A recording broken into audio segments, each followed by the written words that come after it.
Haleluya, puji Tuhan pemirsa yang diberkati Tuhan. Saya percaya bahwa saudara ada dalam anugerah, pimpinan, dan penyertaan berkat Tuhan. Puji Tuhan. Ada sebuah kisah, ada seorang yang datang kepada seorang ibu. Dia berkata begini, saya meragukan, kurang mengerti firman Tuhan mengenai hendaklah kamu senantiasa berdoa. Dan saya sering melihat ibu selalu berdoa, makan berdoa, minum berdoa, berjalan berdoa. Ibu pergi ke gereja dan mengambil waktu-waktu yang begitu panjang, begitu banyak untuk berdoa. Dan selalu saya melihat, ibu hidup di dalam doa. Nah, sebenarnya apa yang ibu dapat dari berdoa itu? Apa yang ibu sudah dapat karena ibu berdoa? Dan ibu itu dengan lembut menjawab pertanyaan orang itu dan berkata, saya tidak mendapatkan apa-apa, malah saya hilang. Banyak yang hilang dari saya karena saya berdoa.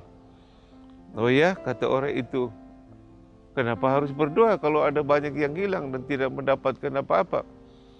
Dan ibu itu berjawab, saya hilang. Yang hilang dari saya khawatir, kebimbangan, hilang dari saya ketakutan, kecemasan, yang hilang dari saya dendam, iri hati, yang hilang dari saya kepahitan hati saya, yang hilang dari saya ada orang-orang yang mau mencelakakan saya, hilang dari saya segala sakit penyakit, yang hilang dari saya segala kemiskinan, kemelaratan, dan sebagainya. Nah, itu yang hilang dari saya. Nah, pemirsa yang Tuhan kasihi, jika Tuhan menyuruh kita untuk melakukan sesuatu, pasti ada dampaknya, pasti ada akibatnya, pasti ada berkatnya. Misalnya dalam hal ini adalah berdoa.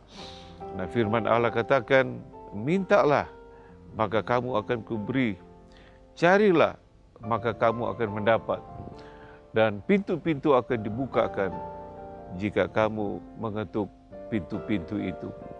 Minta di dalam doa, cari di dalam doa, dan ketuk di dalam doa. Nah, sudahkah pemirsa berdoa? Ini satu perintah Tuhan. Mari kita lakukan ini.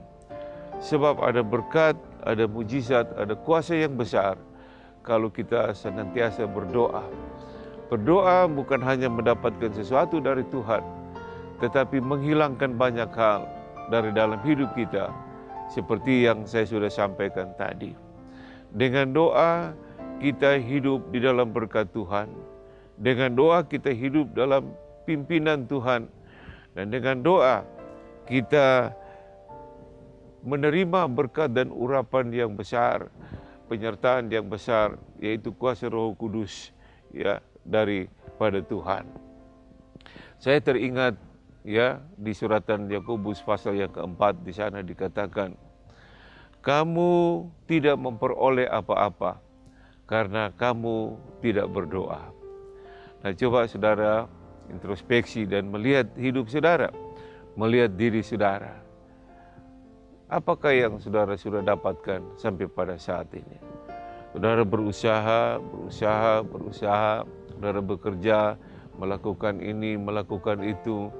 Dan sudahkah saudara mendapatkan apa yang saudara rindukan, apa yang saudara inginkan?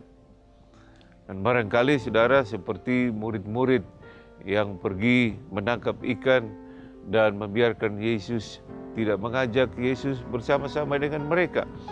Kita sudah tahu cerita ini, akhirnya mereka pulang dengan tangan yang kosong.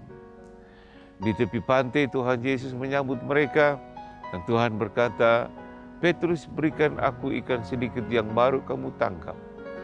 Dan Petrus jawab, Tuhan, semalam-malaman kami menangkap ikan, tapi kami tidak memperoleh seekor pun. Pemirsa yang Tuhan kasihi, Tuhan memerintahkan untuk mereka membuang pukat di sebelah kanan perahu mereka. Nah, meskipun ini tidak sesuai dengan prinsip-prinsip kelautan, bagaimana membuang pukat ya di tepi pantai dengan tubuh yang sudah capek semalam-malaman tidak tidur, tidak dapat ikan, ya, emosi mereka tentu saja tinggi. Petrus katakan, karena Tuhan yang memerintahkannya, karena Tuhan yang menyuruhnya, aku akan melakukannya. Dan dia buang, kemudian Tuhan katakan, tariklah pukat itu. Firman Allah katakan, mereka menangkap ikan 153 ekor, banyak, besar-besar. Saudara bayangkan kalau itu tuna ya, yang 30 sampai 50 kilogram per ekor, berapa ratus juta mereka peroleh itu. Hanya dalam sekejap saja, bersama dengan Tuhan, mereka mendapat berkat. Kita juga mendapat berkat. Petrus katakan, karena Tuhan yang menyuruhnya. Saudara garis bawahi itu. Tuhan menyuruh kita berdoa. Karena Tuhan yang menyuruhnya, mari kita lakukan itu.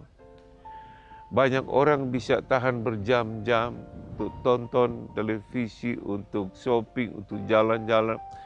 Orang bisa tahan berjam-jam untuk ngomong, ngobrol, ngelor ngidul. Orang bisa tahan berjam-jam untuk memegang HP-nya, main-main HP yang tidak ada manfaatnya, ya. Kenapa orang tidak tahan untuk berlutut 5 menit saja, 10 menit saja, 15 menit di bawah kaki Tuhan, melakukan perintah, berdoalah, ya. Karena dengan doa itu kita dapat menyentuh hadirat Tuhan, menarik kuasa Tuhan, ya, untuk datang mengurapi, memberkati, menyertai kehidupan kita. Banyaklah berdoa. Karena firman Allah katakan, berdoalah kamu dengan tidak berkeputusan.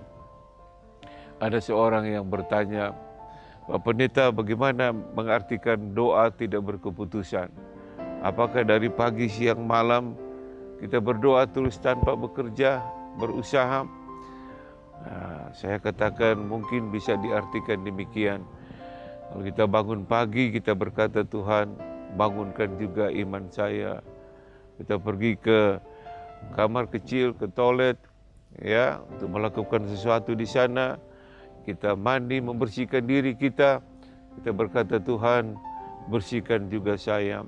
Semua kotoran yang ada dalam saya secara rohani, Tuhan bersihkan. Kita keluar kamar, kemudian kita ganti pakaian yang rapi untuk ke kantor, ke sekolah, ya, keluar rumah. Kita berkata, Tuhan, pakaikan juga jubah kebenaran dalam hidupku. Kita duduk sarapan, ya, kita berdoa, Tuhan, beri makan juga jiwa dan roh saya. Kemudian kita naik ke mobil dan kita mulai menyetir dan kita berkata, Tuhan, kendalikan, setir juga kehidupan saya ini. Dan seterusnya. Saudara, itulah doa yang tidak berkeputusan. Ya. Nah, jadi pemirsa, dengan berdoa tidak berkeputusan itu menjauhkan kita daripada jatuh dalam pencobaan, daripada berbuat dosa. Kalau setiap hari, setiap saat kita lakukan doa yang tidak berkeputusan itu dalam kehidupan kita, nah, kita akan tinggal dalam hadirat Tuhan, berkat Tuhan, pimpinan Tuhan, ya, mengalir dalam hidup kita, dan Tuhan kiranya memberkati kita semua. Haleluya.